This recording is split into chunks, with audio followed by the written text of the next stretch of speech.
Take it from the top. What is up, Whale family? This is Nytmare bringing you Hang Time, where we talk NBA Top Shot, the market, fantasy basketball, and all things hoops and hype.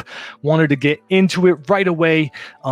The NBA playoffs and what the implications are for Top Shot. So you guys have checked the games. If you haven't, Milwaukee-Brooklyn was a classic, great game. Durant almost carried the Nets to a win, but alas, the Milwaukee Bucks came through. And that was just like we had talked about when we were talking about what teams would make it to the finals. So chemistry for me is a big differentiator when it comes to championship basketball. And I'm sure some injuries that were due to stomping on leprechauns or whatever played a little role in that. But either way, the Bucks move on and will face the winners of the Hawks 76ers series, which was the Atlanta Hawks. That, again, was a game that we talked about possibly happening with Philly being on the verge of a riot. We did have playoff Embiid show up. He was doing Euro steps, dunking on people, but Ben Simmons once again played a little bit timid in that game, giving up some bunnies close to the basket and things like that. But hey, you can't count for Red Velvet coming through when Trigger Trey is off. And Trey Young only had 21 points on a really poor shooting night, but did come up clutch with that deep three near the end of the game. And of course, we saw in the West, the Clippers' son, no Chris Paul, Kawhi dealing with injuries, but Book put on a show. Devin Booker doing his usual circus act of just absolutely going off and being on another level. Lots of high praise from his peers saying, hey, if KD is basketball god, then Book is basketball Jesus, which I haven't heard since Larry Bird. So I don't know if that's a direct comparison there, but certainly high praise from his own peers. But I did want to mention that I really like this setup because I am a fan of homegrown talent rising up to the occasion and showing that small markets or, teams that really want to go to the long route and build their own kind of chemistry and group of players can succeed going up against these super teams.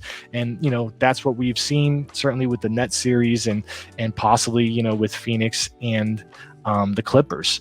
Obviously, injuries are playing a role, but it is good to see it's not just, hey, lights out, these guys have three superstars. There's a lot of intrigue to be had with the league still, which is very cool. So let's talk the market in general. We had talked about this run-up that we had seen after this lull for some time. This was driven primarily by the collector score introduction and some of the ways that people were trying to gamify that so that they could qualify for some of the rare drops and also the holo drop that had occurred.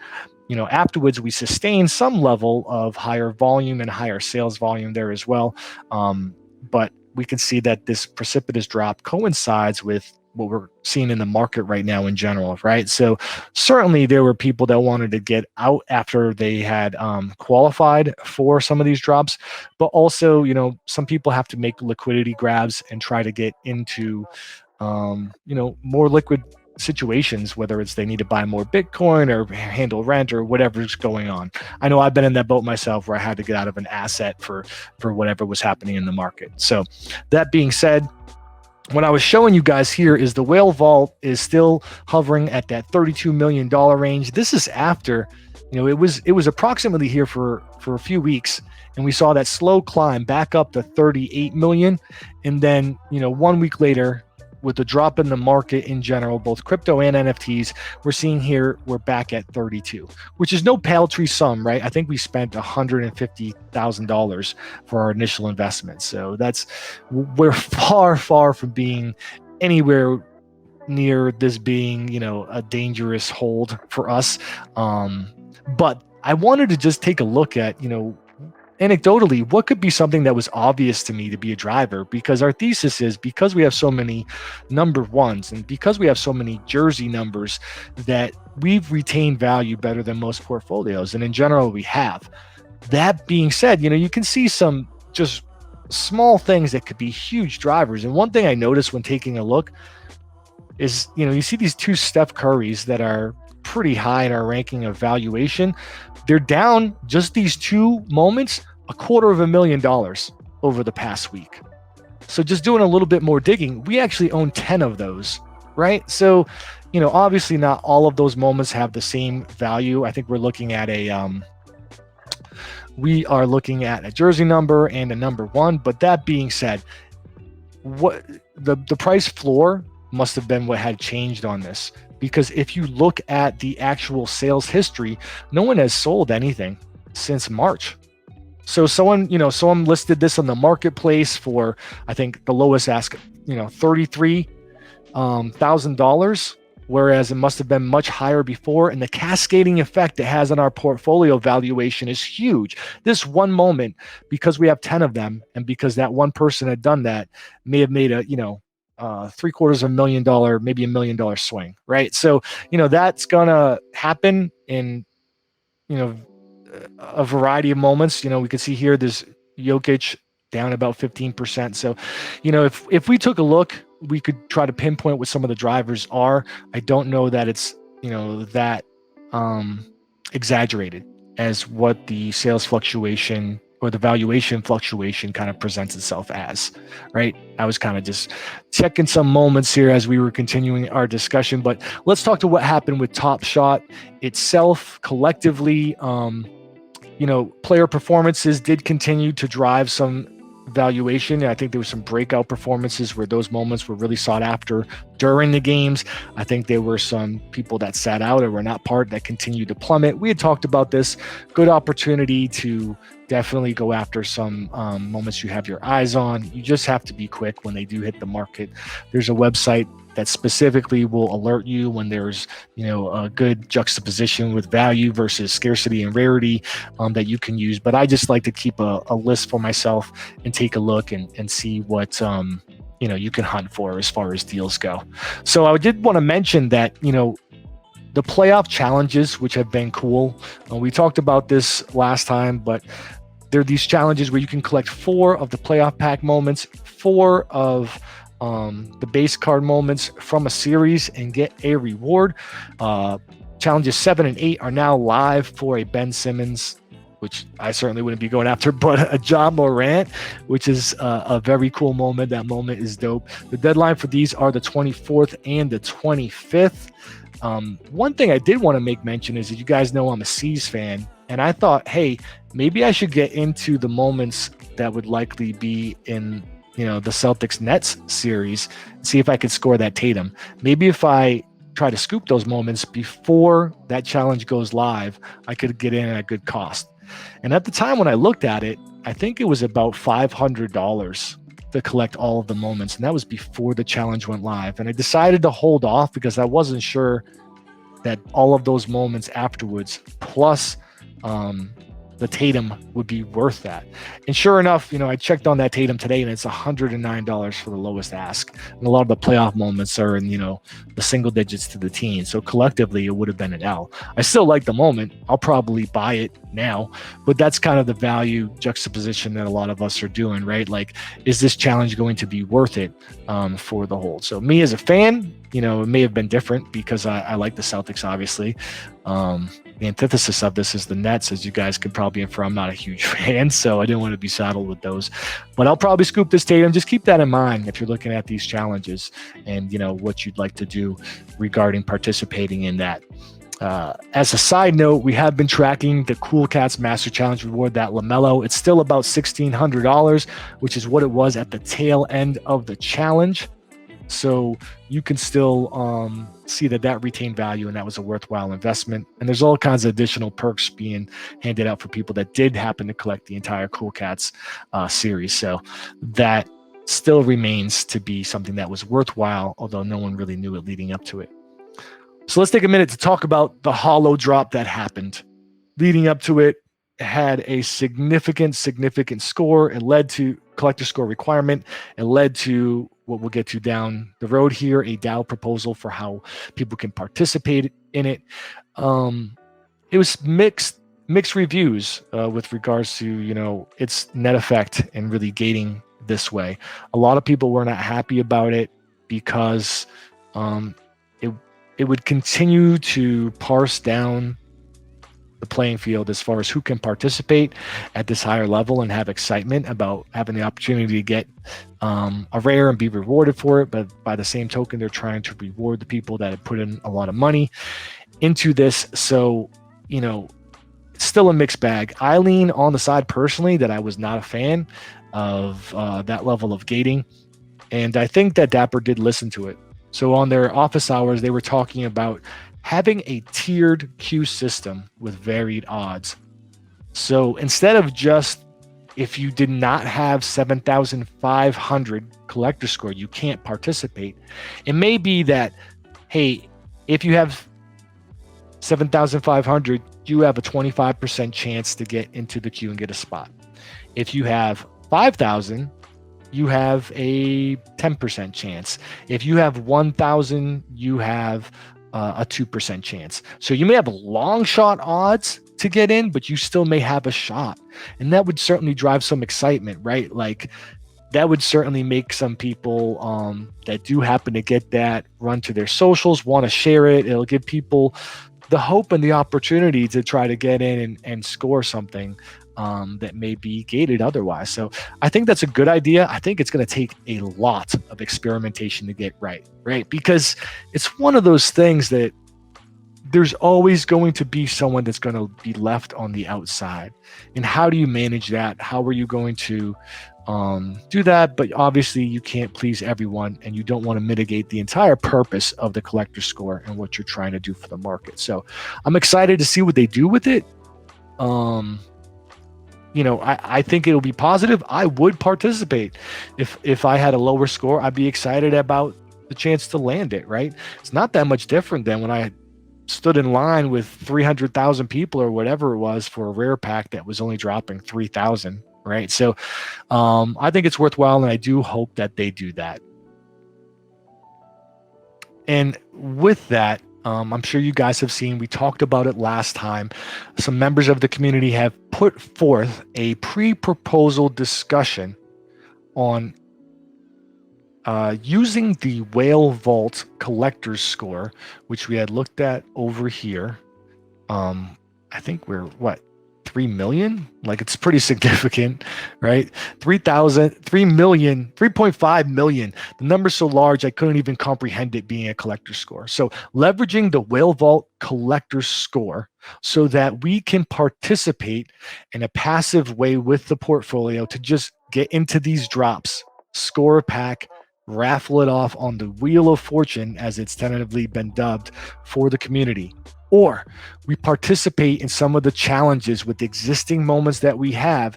And when we get airdropped that new reward moment, raffle that off to the community. The key point here is the objective of the proposal is so that we just use the existing portfolio by labeling it, by qualifying for something. There's no selling. There's no moving of any of the existing moments. The existing moments are safe.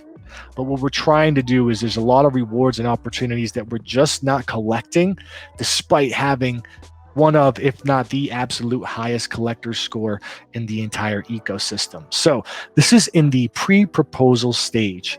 And what that means is that there should be a discussion below this in the DAO. Well, let me make sure I'm naming this correctly, right? If you look on the left-hand side of the Discord, there is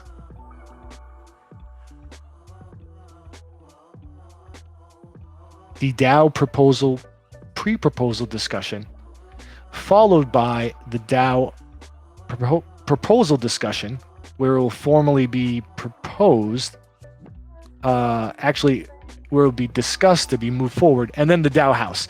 So essentially what we need to do is, if there's someone within the Top Shot community that is a Whale DAO role member, only DAO role members can formally introduce a proposal into the house. So we need to get sponsored. Either there's someone within the community that is a Top Shot fan and is an advocate of this, or you need to persuade someone that's a role holder and ask if they will sponsor and move it forward. There's a question within the Discord: how do we drive people to the pre-proposal discussion channel and the proposals? Once a DAO member puts a formal proposal forth, they can tag the role holders for the DAO. But in the pre-proposal discussions, it's a matter of just advocating for your proposal and try to raise attention and bring attention to it. I think there's some people that participate in Top Shot that are, DAO holders, and it may take a little bit of legwork. I don't know if there's a formal list offhand, though I don't know if I'd want to, publish that and advocate for people being badgered. But certainly you could look and see if there's people that have interest. I know Justin has mentioned that he's a participant in Top Shot.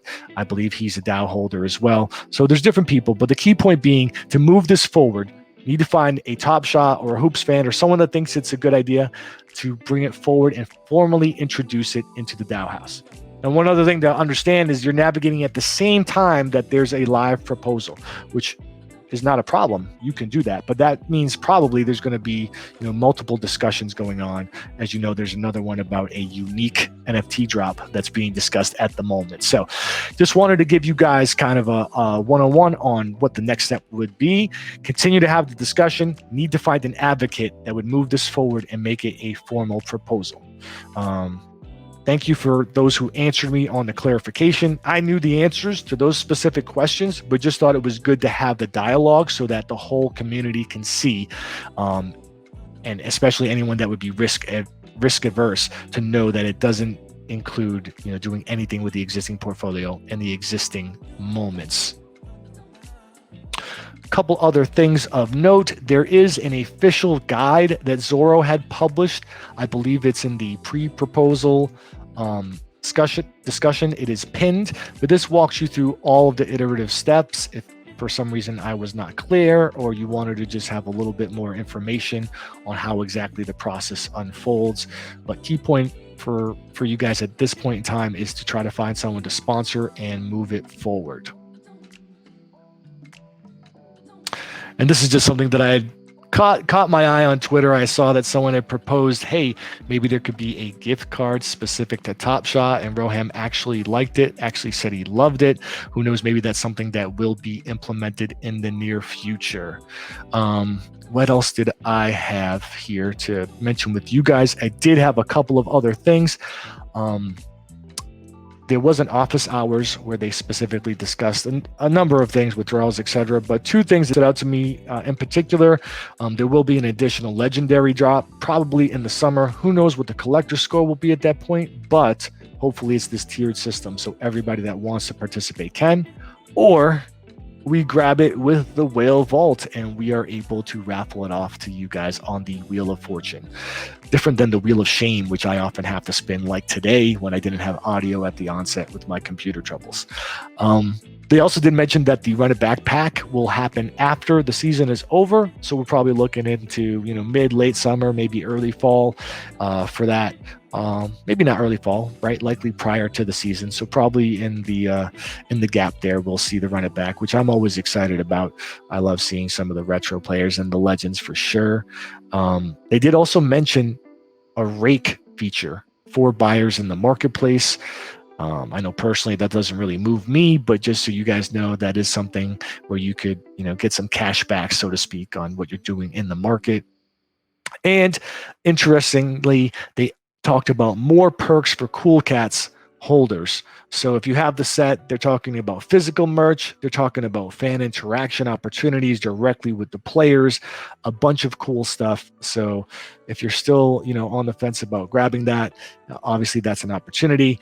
I'm interested to see when they advocate for these same types of perks to other large sets that are obtainable, or what will be the next set that unlocks, a number of unique things like what this set is doing. Obviously, we have to be long running if they're going to make it a like situation, and obviously probably large in scope, right? If they're trying to leverage people wanting to participate in these ways by holding on to a collection. So we will see. Anecdotally, I also did have a emoji come back from one of the peoples that I commissioned to make something for us. So I have a first Jobu emoji. I'm not so sure how I feel about it. I'd really like to see his arms down on his hips with his Jobu stance. But that being said, it's hard to translate that into an emoji. So I'm going to roll with this one for now. I'm going to test it out. I'm going to drop it in the stream text just so you guys can see. If we like it, I can have Zoro or Odin or one of the masters of our Discord loaded up as an emoji. But just know I'm continuing to work on it because I think, there's always an opportunity to fine tune and get the maximum mojo out of Jobu. I do like that this red and green around it kind of gives it a mystical effect there, right? It almost looks like 3D or something of that nature. So very cool. Jobu is in the house. Let me know what you guys think. Should we add this as our Jobu emoji for right now?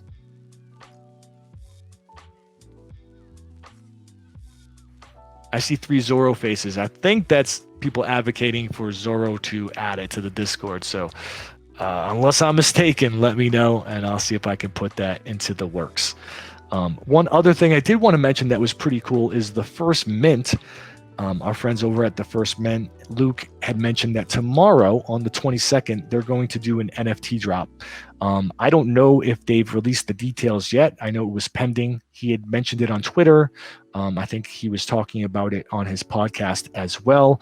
But they're kind of going to pivot and have more of a general NFT focus. And this is going to be part of that rebranding or that expansion effort, right? To be more holistically about NFTs. So just like we've always talked about, NBA Top Shot has been the gateway to NFTs for a lot of people. And people really enjoy this community and this ecosystem when they get in. And it should be cool to see, what they come up with. I think they said there's 550 available. It's going to be, nothing outrageous as far as cost. This is going to be their Genesis drop, so to speak, and it will give you access to a gated community that they have on Discord or maybe some other forums as well. And I think there's a physical component, right? They're going to drop an OG First Mint t-shirt that has their current branding with the basketball, the pink purple / logo there. So cool stuff from our friends over at the First Mint. We'll see how that continues to evolve. And as you guys have likely seen the other analytics websites, whether it's people that contribute to the First Mint or a lot of analytics for NBA Top Shot, are now talking about expanding and doing things that are relative to the greater NFT space as a whole. So analytics on, Board 8 Yacht Club, or who knows, you guys have been advocating for me to get into the camels situation, which I have not, although I did take a look at that land sale and try to grab something in the Middle East, but it just didn't work out. I wasn't going to grab what was left just out of principle. It wasn't a plot of land I wanted to own. I like something a little less landlocked and near the water, but who knows? I did score some whales, which is a new one I liked, and I just thought, hey, because of the namesake, I have to get in and see where it goes. But yeah, there'll be more things like that have analytics around it as far as collections go, and who knows if at some point that could expand to individual sets from artists and things of that nature, as opposed to just collections like Me Bits and Apes and obviously the classics that everyone knows about. So the situation continues to evolve. The NFT space continues to grow despite whatever the market landscape is at the moment, because of the dip in crypto and the interest cycle kind of going up and down. But that's what it is, guys. It's a cycle. We saw a similar thing in October. There was a huge run up. In fact, if you look at the price of whale relative to ETH in October, it was actually higher than it was this past spring when we hit the $50 mark, right? So those cycles will continue. There will be catalysts that drive us forward once again. So, participate in things that you enjoy, position yourself for when the cycle comes back around,